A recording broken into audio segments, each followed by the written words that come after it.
Hey, Coach. How you guys doing? Good, Coach. Thanks for doing this. Last time you spoke with us, you mentioned trying to get a little bit more out of Brandon vocally, more leadership capabilities out of him through a couple of weeks through practice. How's that going? How's that process going for you guys?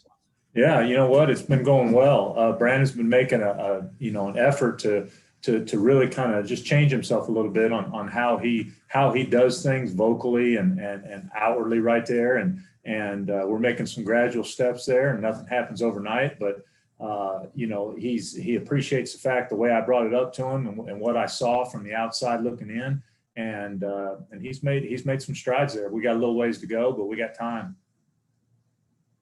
And I wanted to follow up in the very short amount of time that we've had to be able to watch you and you work with the quarterbacks.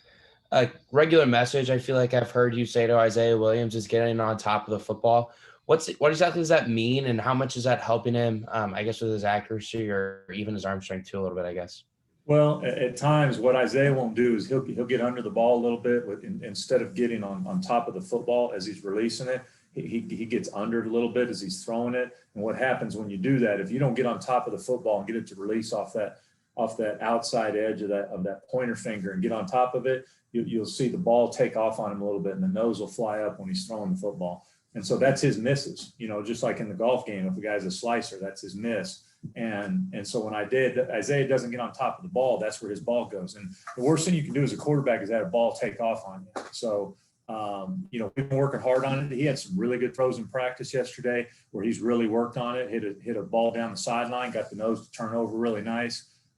So he's working on it. It's taken, that you can't do that overnight either, but that's his miss, and that's where he's got to work on his throwing motion. Thanks, Coach. Appreciate it. Mm-hmm.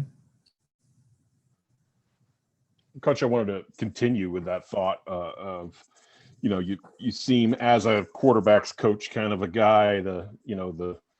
I've heard you talk about that several times, like what the ball looks like 30 yards down the field. What type of throw. How do you teach those mechanics to your quarterbacks of this is this kind of throw, this is that kind of throw? Is it just physical? Is it grip? Is it everything? How do you go about doing that? Well, I mean, a lot of high school coaches will ask me, they'll come in and say, hey, I got this quarterback I'm going to be playing, and he's an athlete, but he doesn't throw the ball very well. What drills do you have and all this for teaching quarterbacks how to throw the ball? And I said, guys, I don't have any. I said, I recruit guys that can throw the ball well. And so I came onto this staff, and I've got the quarterbacks that I have, and Isaiah can throw the ball well. He just has a little bit of a miss and a flaw when he gets under it right there, and he's really got to lock in. I've had quarterbacks that throw the ball naturally exactly the way you want them to every single time. And, you look at the Packers quarterback. I mean, it doesn't matter where his feet are or whatever. He throws the ball perfect every time. He's just, he's that good at it. But, Isaiah's got a little bit of a flaw we're working on. Matt Robinson's got an overstride and a little bit of a long motion we're kind of working on. But, there's things you can work on there, but there's also certain people throw the ball better than other people. And, they came out and God touched them on the shoulder and they were able to throw the ball pretty well. So, I'm trying to do everything I can to tighten these guys up in any of their flaws that they have. And they're not huge ones, but I think we're working on some stuff and they're getting better. How do you weigh that personally, against a player who's maybe a gamer? There have been college situations where the fourth string kid just isn't throwing it well in practice, but he gets out there in the game and he's making every decision correctly, and he just, understands the flow and everything else. Where he might not have the greatest mechanics, he can lead the offense better. How do you personally weigh that? Well, all that matters is moving the brown ball down the field and getting in the end zone, really. I mean, that's what matters. And that's what I believe in. And I'm going to do everything I can to help them with their individual trade in throwing the football. But I tell them all the time, I love everybody in my room, but whoever makes that brown ball go down the field the best without turning it over and gets it in the end zone the most, they're going to be the quarterback on Saturday, for Illinois. So that's everything, to be honest with you. It's a great question. I'm always working, I'd love to have a quarterback that's got the best release in the world, the quickest release, the biggest arm strength, can run the fastest. You want all that. But what you need is somebody that runs your offense and gets the ball down the field and puts it in the end zone. And one last question that the fans are always wanting names to come out of spring practice, who's surprising, who's put on the weight, who is, surprised the new coaches and making a press for the first string, all that kind of thing. Can you give me any names that have surprised you this spring? Anybody who's kind of sticking out on the offense that has really shown up and accelerated this spring?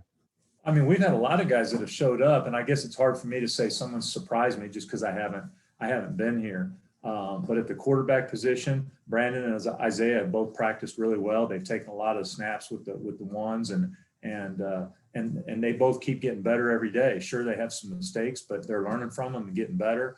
I'm very impressed with Donnie at the wide receiver position. He's made a bunch of plays out there. We've moved him around a little bit.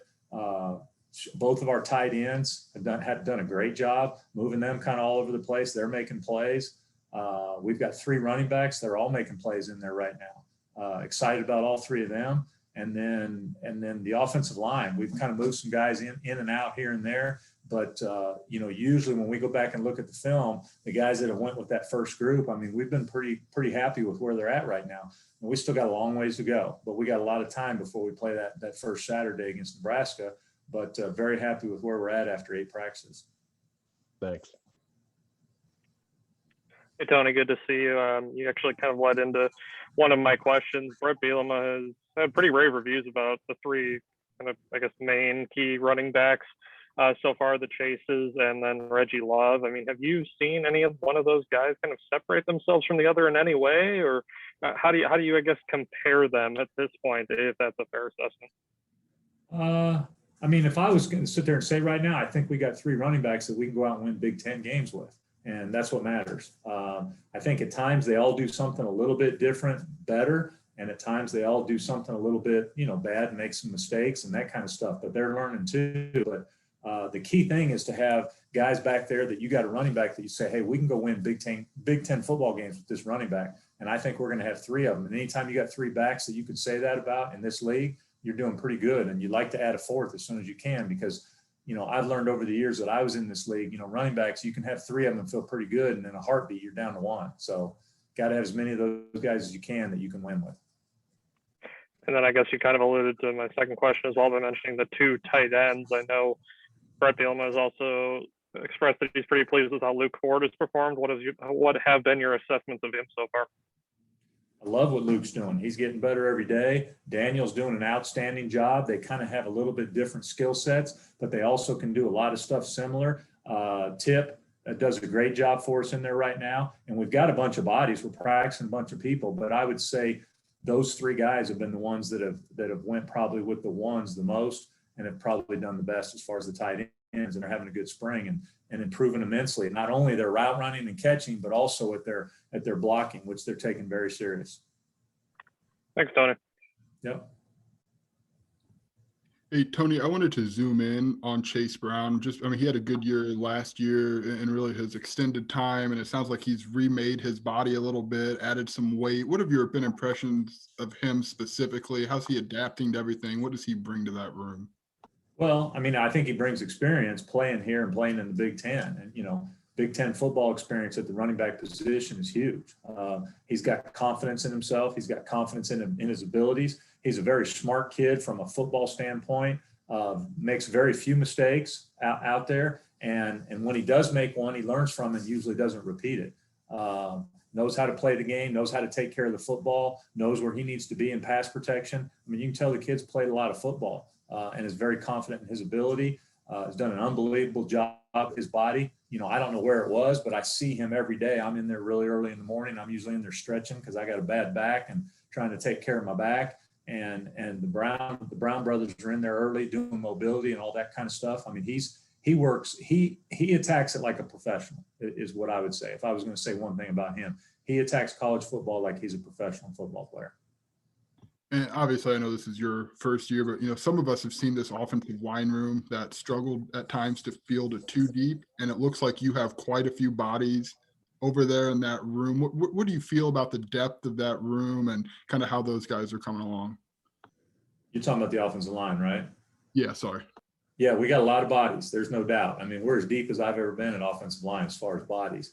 But I think we've got a handful of guys that we feel like we could go out and play right now and win Big Ten games with. And what we got to do is turn that 5 to 6 guys into 8 to 9 to 10 guys. And that takes time. The 2 positions I think that take the longest to develop in college football is the quarterback and the offensive line. And sometimes the O-line might even take more than the quarterback. They just reps and experience means so much to that position.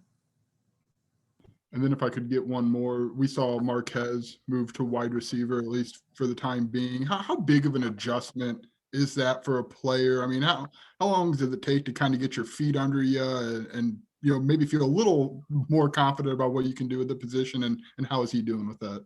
Well, he's doing okay. It's just, it's tough because as soon as you come over there, it's like you're coming over and you're trying to learn a different language, because all of a sudden you're all this verbiage where you got to learn how to line up first. So you got to learn the formations, then you got the motions, then, okay, what am I supposed to try and do? Okay, how deep do I go on my routes? What happens in this coverage? I mean, there's a lot that goes into wide receiver play. So it's like you got a fire hose and it's just spraying at you and you're just trying to survive. So he's doing fine, but you know, that takes time when you switch over. It's not the easiest thing. All right. Thanks, Tony. Appreciate it. Yep. Anybody else have anything? All right, thank you guys. You guys have a good night. Appreciate it. Thanks, Coach. Thank you.